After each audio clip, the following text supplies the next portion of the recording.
আসসালামু আলাইকুম ওয়া রাহমাতুল্লাহি ওয়া বারাকাতুহু।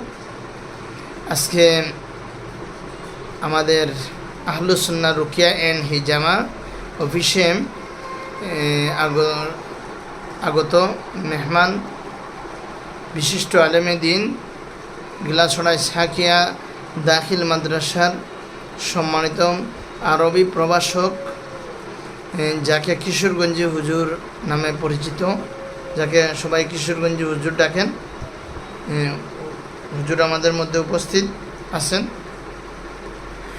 হজরত মাওলানা হাদিউল ইসলাম সাহেব। আজকে টপিক হচ্ছে রুকিয়াহ শারঈয়াহ বিষয়ে আলোচনা হবে ইনশাআল্লাহ। আপনারা শেষ পর্যন্ত আমাদের সাথে থাকুন। জি, আসসালামু আলাইকুম ওয়া রাহমাতুল্লাহ হুজুর।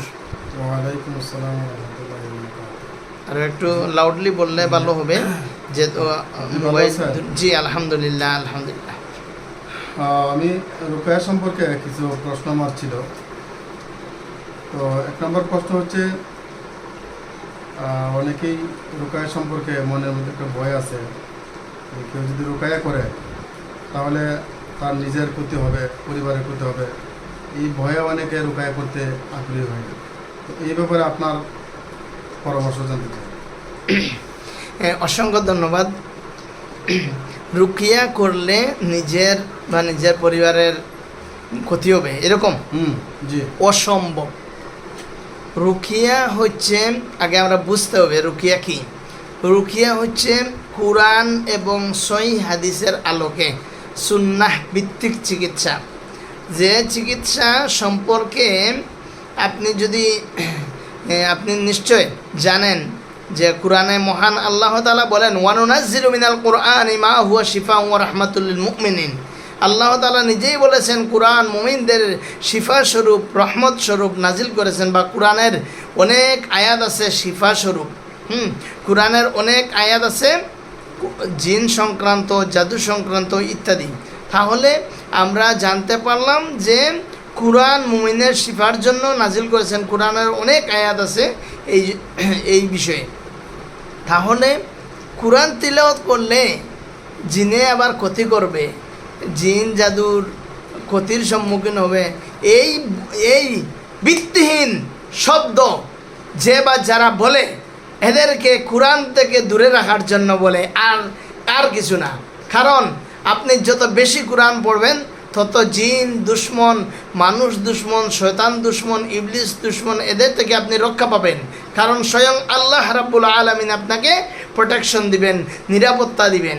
হ্যাঁ, আল্লাহ নিরাপত্তা সবচেয়ে বড় নিরাপত্তা। আর যে বলে যে রুকিয়া করলে জিন জাদুর সম্মুখীন হবেন, জিনে আপনাকে আক্রান্ত করবে, আরও বেশি ক্ষতি করবে, হ্যাঁ, এই শব্দটা ভিত্তি নেই। যদি এইরকম হয়ে থাকতো তাহলে আল্লাহ রাসূল সাল্লাল্লাহু আলাইহি ওয়াসাল্লাম সাহাবায়ে কেরামদেরকে রুকিয়া করতেন না। হ্যাঁ, আমি যদি বলি এইটা যে হজরত ইব্রাহিম আলাইহিস সালাম, উনার সন্তান হজরত ইসমাইল আলাইহিস সালাম, হজরত ইসহাক আলাইহিস সালামদেরকে রুকিয়া করতেন, ফু দিতেন। আমরা সহিহ হাদিসে পাইছি, আউযু বিকালিমাতিল্লাহি তাম্মাহ মিন কুল্লি শাইতানিন ওয়া হাম্মাহ ওয়া মিন কুল্লি আইনিন লাম্মাহ, এই দোয়াগুলা পড়ে। আবার সহিহ হাদিসে পাইছি আল্লাহর রাসূল সাল্লাল্লাহু আলাইহি ওয়াসাল্লাম ইমাম হাসান, ইমাম হুসাইন রাদিয়াল্লাহু তাআলা আনহুকে এই দোয়া পড়ে ফু দিতেন। সাহাবায়ে কেরামদেরকে এই দোয়া পড়ে ফু দিতেন। বদনজরের অনেকগুলা দোয়া আমরা পাইছি যেগুলা পড়ে ফু দিতেন সাহাবায়ে কেরামদেরকে আল্লাহ রাসূল সাল্লাল্লাহু আলাইহি ওয়াসাল্লাম, এবং সাহাবায়ে কেরামদেরকে উৎসাহিত করেছেন। এই বিষয়ে হাদিস আছে। তাহলে আমরা আপনার কাছ থেকে যে প্রশ্ন পাইলাম, এই প্রশ্ন যে বা যারা বলছে, এই প্রশ্নের কোনো ভিত্তি নাই। কারণ কোরআন হাদিস যত বেশি পড়বেন, যত বেশি কোরআন পড়বেন, তত আপনি পাওয়ারফুল হবেন। জিন দৌড়ে পালাতে বাধ্য হবে। কারণ কোরআনের সামনে অকুল জাল হাক ওয়া জাকাল বাতিল, বাতিল ধ্বংস হবে, বাতিল পালাতে বাধ্য হবে। কোরআনের সামনে বাতিল টিকে থাকতে পারবে না। দে আর নো ডাউট অ্যাবাউট ইট, কোনো সন্দেহ নাই। এরপরের প্রশ্ন আশা করছি আপনি সন্তুষ্ট হয়েছেন। জি ইনশাআল্লাহ। বিষয়টা হলো যে অনেক সময় আমরা দুনিয়াতে দেখি যে আমি যদি একজনকে ক্ষতি করি, তখন সেও কিন্তু আমার ক্ষতি করতে চেষ্টা করে, তার পক্ষের লোকেরা আমার ক্ষতি করার চেষ্টা করে। তো একজন রোগীর চিকিৎসা করতে গিয়ে তার সাথে জিন থাকলে তাদেরকে যখন জবাই করবে তখন ওই জিনের যে বংশধর তারা কিন্তু আমার পরিবারের ক্ষতি করার চেষ্টা করবে, এটাই কিন্তু স্বাভাবিক। তো এই অবস্থায় নিজে এবং পরিবারকে কীভাবে আমরা হেফাজত করব, আচ্ছা, কি আমল করা যায়? হ্যাঁ, এটা হচ্ছে যারা চিকিৎসা করেন তাদের ক্ষেত্রে প্রশ্নটা করছেন, তাই না? জি, জি, জি। হুম। অর্থাৎ যারা রাখি কে হয়? যিনি আমলওয়ালা রাখি বা যিনি রাখি উনি হবেন এই রাখির জগৎটা হচ্ছে আল্লাহওয়ালার জগৎ, এটা কবিরাজি না। রাখির জগৎ হচ্ছে আল্লাহওয়ালার জগৎ। অর্থাৎ যারা আল্লাহওয়ালা, যারা তাকওয়ার লেভেল বৃদ্ধি, যাদের আল্লাহর সাথে কানেক্টেড, তারাই হবে রাখি। খোটাই মজুর রাখি হওয়া যায় না। অর্থাৎ রাখি হতে হলে আমল থাকতে হবে মজবুত, ইমান আমল মজবুত থাকতে হবে, ইলিম থাকতে হবে, আমল থাকতে হবে। ইনি হচ্ছেন রাখি। এখন রাস্তাবাদী একজন মানুষ যাইতেছে, তার সাথে ফস্টি নষ্টি করবে, হাইয়ালো করবে, এটা কি রাখি হওয়া যায়? সম্ভব না।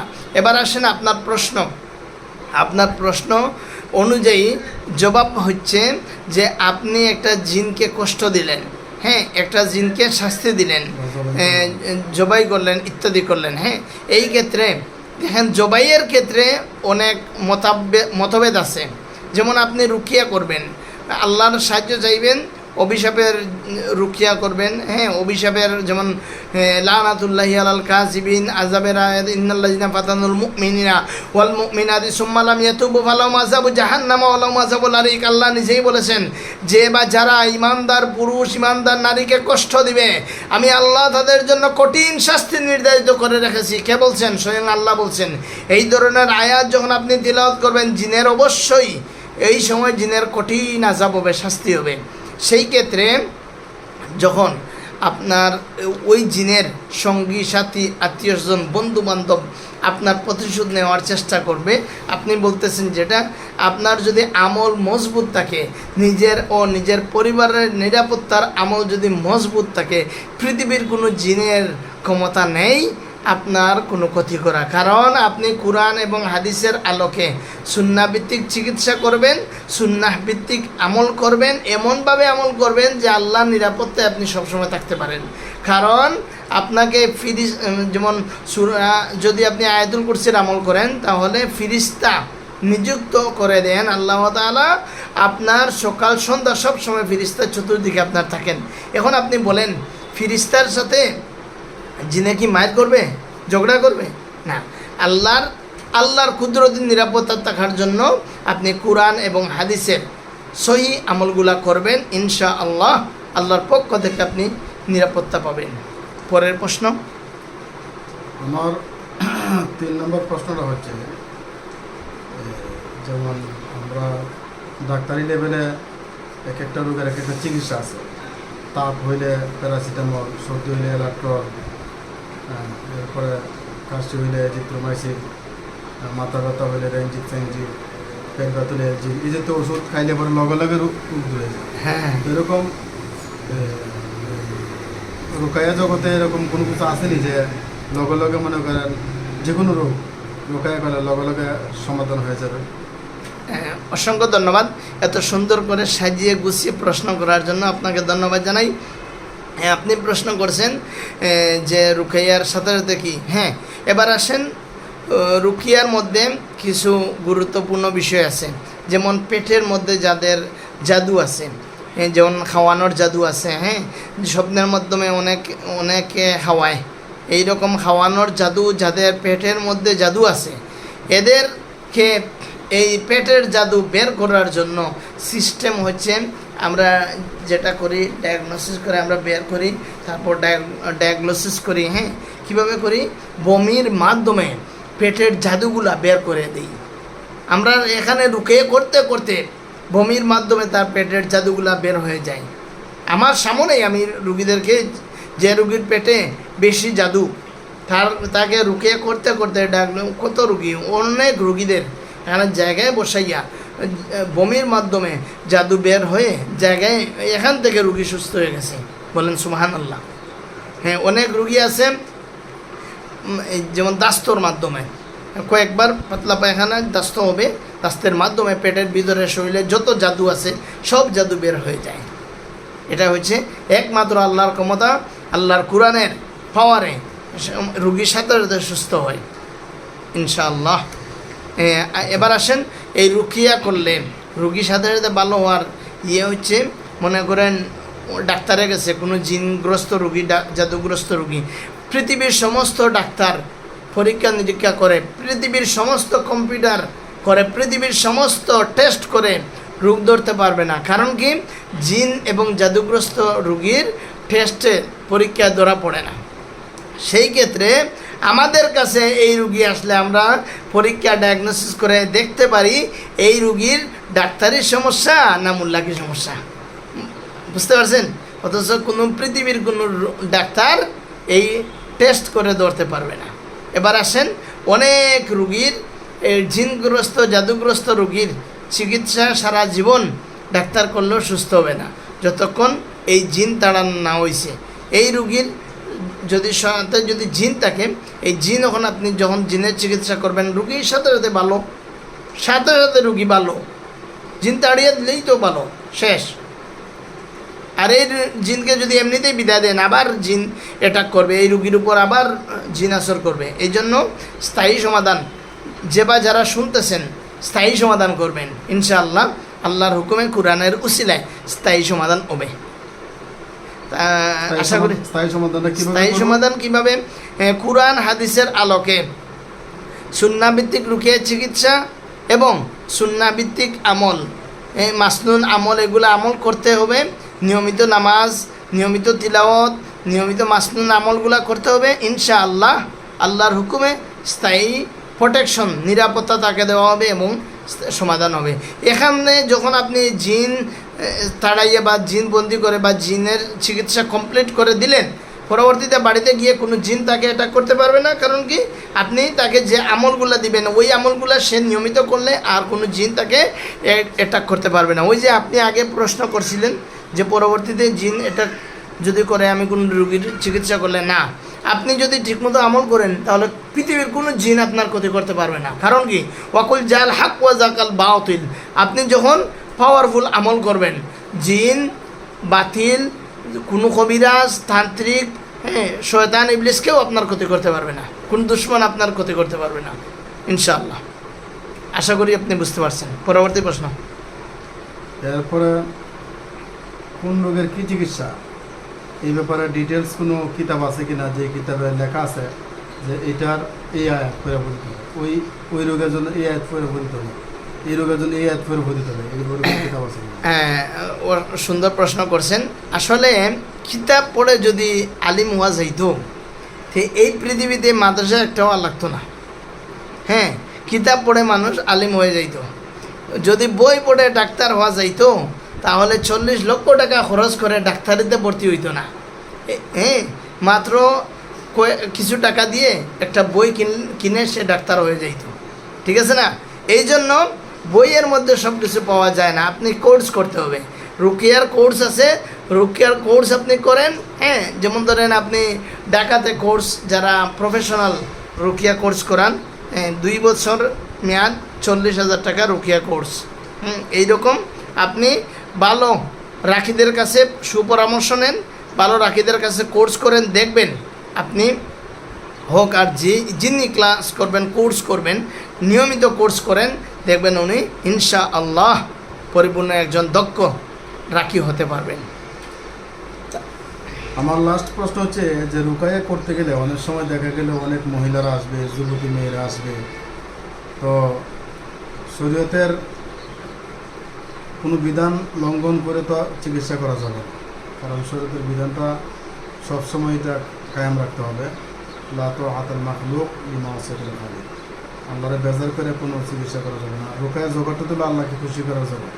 তো এখানে যদি কোনো মহিলারা বেপরতার সাথে আমি চিকিৎসা করি তাহলে তো আল্লাহর বিধান এখানেই লঙ্ঘন হয়ে যেতেছে।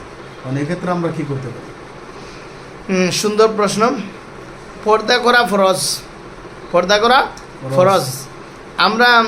আমি যে রুকিয়া centre, Rukiya and হিজামা, আহলুস Sunnah Rukiya and হিজামা centre, আমার এখানে যত রুগী আসুক সর্বপ্রথম তার শরীরের তাবিজ গুলানো হয়। প্রথম তাকে পর্দা করে আমার এখানে আসতে হবে। আমার এখানে শর্ত দেই, পর্দা করে আসতে হবে। অজু যদি নাও থাকে, আমার এখানে অজুর ব্যবস্থা আছে, অজু করতে হবে। হ্যাঁ, তাবিজ খুলে আসতে হবে। আর যদি খুলে না আসেন, আমার এখানে আইসা তাবিজ খুলে ফেলে দিতে হবে। আর তাবিজ থাকলে আমি চিকিৎসা করি না। আর অজু না থাকলে হয় না, অজু করতে হয়।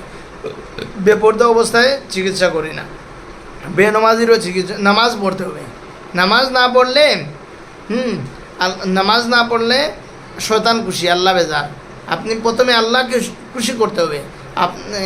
আপনি যদি চিন্তা করেন যে একজন মানুষকে আপনি রুকিয়া চিকিৎসার সেবা দিচ্ছেন, এই চিকিৎসার সেবা একটা ইবাদত। মানুষকে পর্দাশীল বানাইতেছেন, মানুষকে আমলওয়ালা বানাইতেছেন, 5 ওয়াক্ত নামাজি বানাইতেছেন। তাহলে সে নামাজ কালাম করে, তাকে যে আপনি নামাজের দিকে আনতেছেন, আমলের দিকে আনতেছেন, তাকে এগুলা নামাজ কালাম করে সে যা সওয়াব পাবে, আল্লাহ তাআলা আপনাকে সমপরিমাণ সওয়াব দিবেন। এই জন্য রুকিয়া শারঈয়া সুন্নাহভিত্তিক চিকিৎসা একটা বড় ধরনের ইবাদত। আল্লাহ তাআলার দরবারে লক্ষ লক্ষ কোটি কোটি শুকরিয়া আদায় করি, আমার মতো অতি নগণ্য অতি সাধারণ গুলামকে যে আল্লাহ তাআলা এই রুকিয়া জগতে আনছেন, আল্লাহর দরবারে শুকরিয়া আদায় করি। আলহামদুলিল্লাহ। আমি যদি নালায়েক মানুষ এই জগতে না আসতাম, তাহলে এই হাজার হাজার মানুষের চিকিৎসা করতে পারতাম না। আর হাজার হাজার মানুষকে নামাজের পথে, তিলাওয়াতের পথে, আমল করার পথে, আল্লাহর পথে দাওয়াত দিতে পারতাম না, আনতে পারতাম না। আমার উসিলে আল্লাহর দরবারে লাখ লাখ শুকরিয়া। একজন মানে এরকম ছিল মডার্ন যুগের, যে নাকি কোনো পর্দা টর্দা কিচ্ছু করতো না, তাকে ঘুষ খাইতো। তার স্বামী কিন্তু একজন বড় অফিসার, সরকারি ঊর্ধ্বতন অফিসার, ঊর্ধ্বতন লেভেলের অফিসার, প্রথম শ্রেণীর। কী করছি আমি, এমনভাবে তাদের চিকিৎসা করছি, তারা অন্য জায়গায় লক্ষ লক্ষ টাকা খরচ করছে। তারপর শেষ পর্যন্ত নামাজের সেজদায় পড়ে আল্লাহর কাছে কান্নাকাটি করছে, হে আল্লাহ, আমাকে এমন একজন লোক দেখিয়ে দেন যার কাছে গেলে বা যার কাছে চিকিৎসা নিলে আমি সুস্থ হব। তো তারপর আমি কি করলাম, তারা নাকি এই সেজদায় পড়ে কান্নাকাটি করে আমাকে পাইল মোবাইলে।